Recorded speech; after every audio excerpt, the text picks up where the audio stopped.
Tonton video ini sampai selesai agar Anda tidak gagal paham.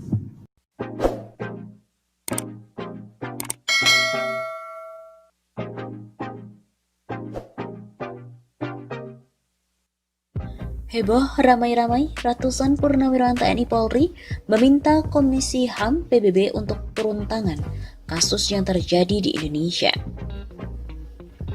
Ratusan purnawirawan TNI Polri peduli bangsa mendesak agar dibentuk tim pencari fakta independen yang melibatkan Komisi HAM dari PBB. Desakan dibentuknya TPF independen mengingat hingga saat ini masih juga misterius terkait penembakan 6 anggota Laskar FPI pengawal Imam Habib Rizik Syihab. Komnas HAM dalam dan juga luar negeri serta Komisi HAM PBB harus segera turun tangan. Penembakan 6 anggota Laskar FPI itu harus diungkap dengan jujur, adil, benar, bertanggung jawab dan juga terbuka.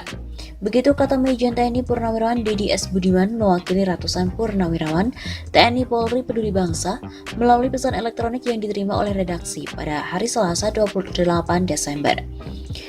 Mewakili 250 purnawirawan TNI Polri lainnya. Majen TNI Purnawirawan Dedi Budiman yang merupakan mantan staf ahli Panglima TNI ini mengatakan, pengungkapan kasus penembakan 6 anggota FPI perlu dilakukan oleh tim independen demi kepastian hukum. Jika terbukti terjadi pelanggaran hukum, maka Kapolda Metro Jaya Irjen Fadil Imran, Kapolri Jenderal Ilham Aziz, Kepala BIN, berikutnya juga Presiden Joko Widodo harus bertanggung jawab sesuai hukum yang berlaku.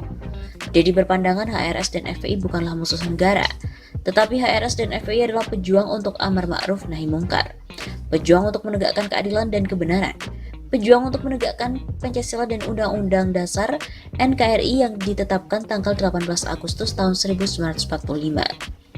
HRS dan Laskar FPI adalah mitra pemerintah dalam membangun akhlak sesuai Pancasila.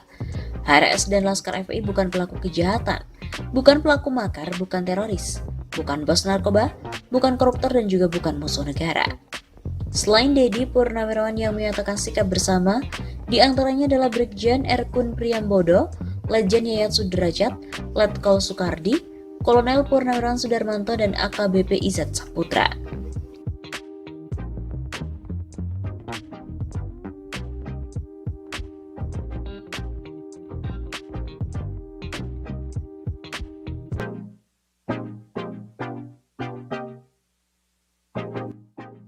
Benarkah Jokowi disebut tak berkemampuan, tapi punya daya rusak oleh peneliti Australia? Sebuah gambar tangkapan layar di dalam artikel dengan judul peneliti Australia sebut Jokowi presiden tak berkemampuan, tapi memiliki daya rusak, beredar di Facebook. Artikel itu dimuat pada 4 September 2020. Di dalam gambar tersebut terdapat pula tulisan ADN Today News. Ada pula foto Presiden Jokowi yang berkemeja putih sedang duduk. Unggahan tersebut dibagikan oleh salah satunya akun Nazril Faturrahman pada 7 September 2020. Akun ini pun menuliskan sebuah narasi, yaitu peneliti Australia sebut Jokowi presiden tak berkemampuan, tapi memiliki daya rusak. Wah, radikal nih peneliti Australia. Banser mana banser? Gak bisa dibiarkan nih, masa presiden macam Jokowi dibilang memiliki daya rusak? Kurang ajar memang dia. Ayo pengikut Jokowi, kerahkan pasukan kepung Australia. Lalu benarkah peneliti Australia menyebut Jokowi sebagai presiden tak berkemampuan, tapi memiliki daya rusak? Berdasarkan sebuah penelusuran dari tim Cek Fakta, gambar tangkapan layar artikel yang memuat judul peneliti Australia sebut Jokowi presiden tak berkemampuan, tapi memiliki daya rusak adalah hasil suntingan.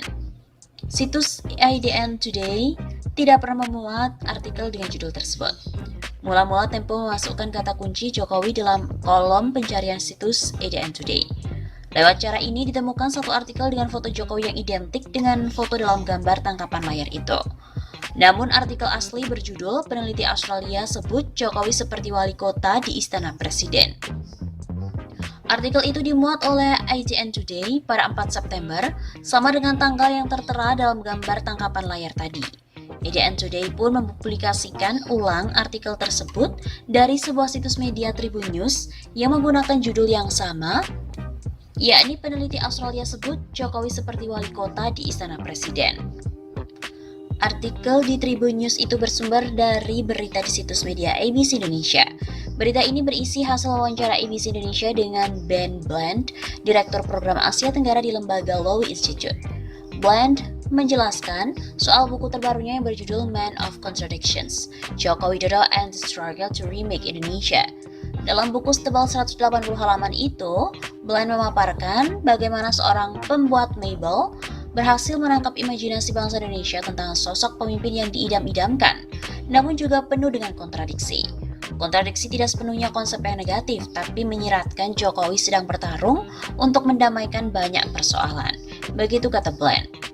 Namun saat memasuki periode kedua, sosok yang sebelumnya menawarkan diri bukan bagian dari elit politik ini telah berubah menjadi elit yang membangun dinasti politiknya sendiri.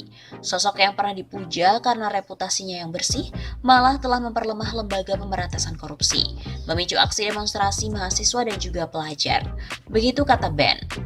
Kelemahan kepemimpinannya terungkap pada krisis COVID-19. Pemerintah hanya menunjukkan jejak-jejak buruk, tidak menghargai pendapat pakar kesehatan, tidak mempercayai gerakan masyarakat sipil, dan gagal membangun strategi terpadu. Sinopsis mengenai buku Bland itu juga dimuat dalam situs resmi Lowy Institute. Tertulis dalam laman tersebut bahwa Jokowi merupakan sosok presiden perwujudan kontradiksi mendasar dari Indonesia modern. Dia terjebak antara demokrasi dan juga otoritarisme, keterbukaan dan juga proteksionisme, serta Islam dan juga pluralisme. Dari gubuk tepi sungai hingga istana presiden, Joko Widodo naik ke puncak politik Indonesia dengan gelombang harapan perubahan. Namun 6 tahun masa kepresidenannya, mantan pembuat furnitur ini berjuang untuk mewujudkan reformasi yang sangat dibutuhkan Indonesia. Meski menjanjikan untuk membangun Indonesia menjadi kekuatan Asia, Jokowi begitu ia dikenal tersendat di tengah krisis COVID-19 hingga gerakan massa Islamis. Man of Contradictions, biografi berbahasa Inggris pertama Jokowi, berpendapat bahwa Jokowi adalah presiden perwujudan dari kontradiksi mendasar dari Indonesia modern. Dia terjebak antara demokrasi dan otoritarisme, keterbukaan dan juga proteksionisme, Islam dan pluralisme. Kisah luar biasa Jokowi menunjukkan apa yang mungkin terjadi di Indonesia, dan itu juga menunjukkan batasannya. Berdasarkan pemeriksaan tadi, klaim bahwa peneliti Australia menyebutkan bahwa Jokowi sebagai presiden tak berkemampuan, tetapi memiliki daya rusak itu adalah keliru. Gambar tangkapan layar yang dimuat klaim tersebut merupakan hasil suntingan dari berita di situs IDN Today yang berjudul peneliti Australia sebut Jokowi seperti wali kota di Istana Presiden. Peneliti yang dimaksud adalah Ben Bland, juga tidak menyebut Presiden Jokowi tidak berkemampuan dan memiliki daya rusak.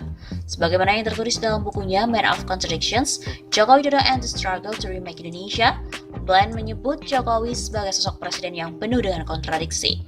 Namun, menurut Bland, kontradiksi tidak sepenuhnya merupakan konsep yang negatif.